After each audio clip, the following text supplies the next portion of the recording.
Well, hello once again to the three people watching my channel. I managed to record another Modern Warfare 2 gameplay in 2026 with the DLCs installed. Also, as usual, we are playing on real Xbox 360 hardware, so no backwards compatibility or stuff like that. So this is, let's say, the OG experience. We are playing super low res, we have lag, we have analog drift, there will be noobtubers and campers, so I guess let's see for how long we can manage to survive. I'm using the UMP45 with a red dot and FMJ. This is a compromise combo for when the enemy is heavily relying on noob tubes and RPGs, so you can't really engage in CQB, so you have to somehow maintain your distance, yet you could still use the mobility given by an SMG. Unfortunately nowadays, if you want to play the original Modern Warfare 2 on the 360, you have only two options. You can either play the vanilla game and be forced into that stupid hacked domination lobby and have your rank gone and your classes locked, or purchase the DLC and play with the other people who also purchased the DLCs. This will pretty much get rid of all the hackers, but you should be aware that the DLC community apparently are only playing with the noob tubes. I honestly don't know what's wrong with them. I didn't see something like that since like 2010, but I suppose it is what it is. We have to adjust our gameplay to counteract that, which means using flashbacks and keeping our distance. I don't have too much hope for this match. Realistically speaking, going anywhere near any kind of kill streak under these circumstances is almost impossible, so I'm gonna focus mostly on survival. But who knows, maybe other people out there are way better than me at dealing with this. Regardless, what I know is that the DLCs for this game are still active. Also, I was quite surprised when I found a lobby with this map. Trailer Park is quite rare in the map rotation, and while I used to play quite a lot of matches on this map back in the day, I don't think it was really that popular. I remember a lot of people used to vote to skip this map, which is quite strange since it's not really that bad. I mean, it's large and balanced enough, so I don't see what's the problem with it. This map's location is somewhere in Afghanistan, since it is based on the campaign map from the mission Enemy of My Enemy, and according to Call of Duty Wiki at least, this is a US vehicle disposal yard located approximately 160 miles southwest from where the campaign mission happens. So I suppose this is an interesting detail for the single player story, since back then, well, when the developers actually cared about this franchise, they used to add a lot of details you could use in order to, you know, uncover different aspects of the story. This is something we're not really seeing anymore nowadays, at least not in the newer AAA shooters, and I don't even want to talk about the newer Call of Duty games. Only thinking about all those cringe and retarded skins and microtransactions makes my skin crawl. And yeah, some kids out there might argue that retarded operators are cool or whatever, and I know every time someone is complaining about Beavis and Butthead skins in a game supposedly happening in the Cold War, a virgin cries in his mother's basement. But I don't care really. The lack of real factions and appropriate character models are pretty much the main reason I decided to check out and leave, let's say, off grid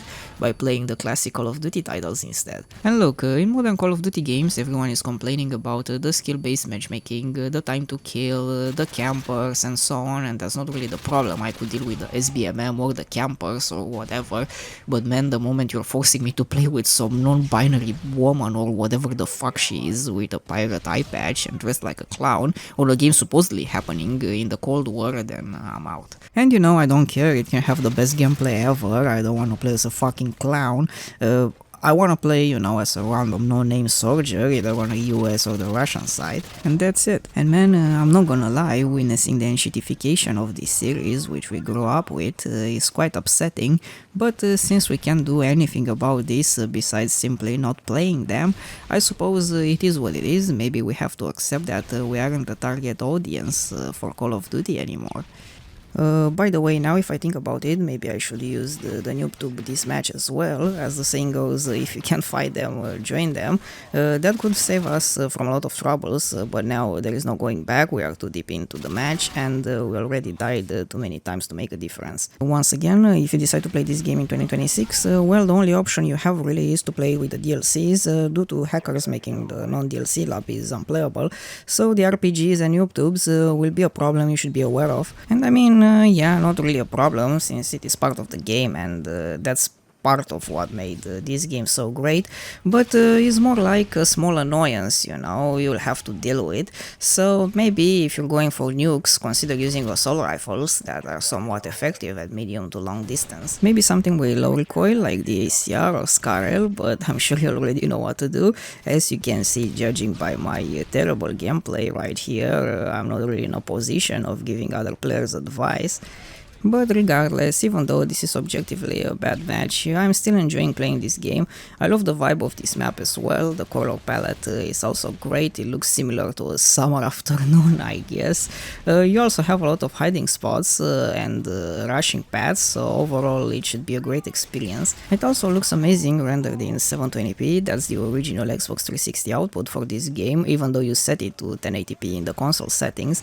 That's why I prefer playing this game on my original 360 rather than on the Xbox One X through backwards compatibility. For some reason it fucks up the upscaling of this game on my 4K TV. I genuinely don't understand why when they decided to make so many 360 original titles backwards compatible, they did not release the high resolution patch. On the other hand, if I connect the Xbox 360 on like the Xbox One X, this game is scaling perfectly even on high resolution TVs or monitors through HDMI, but I suppose we can't have everything. We should be happy they at least made this game available as a backwards compatible title for Xbox One and Series X. Now, if the rumors are true that they are considering releasing the old Call of Duty games on Game Pass, that would be a game changer. However, I do think this is extremely unlikely since they will lose at least 80% of the current player base for the modern Call of Duty. Everyone will simply go back to the classics, and we will also have an influx of noobs from new younger players, which will probably try this game, then they decide to stick with it once they realize how good it is compared to modern slow we're getting now. But I digress, and that's a discussion for another time. Right now we should focus on the game, and apparently it didn't went as bad as I was initially expecting. Against all odds we managed to land a few kills here and there, so it wasn't a complete failure. Since I have some free time this weekend, I will maybe record another MW2 match, maybe going back to a few other classic Call of Duty games and check their situation in 2026 as well, and how playable they are, but we'll see. As for now, that's it for the video. This game is perfectly playable in 2026, although I strongly recommend installing the DLCs to get rid of the hackers, you know.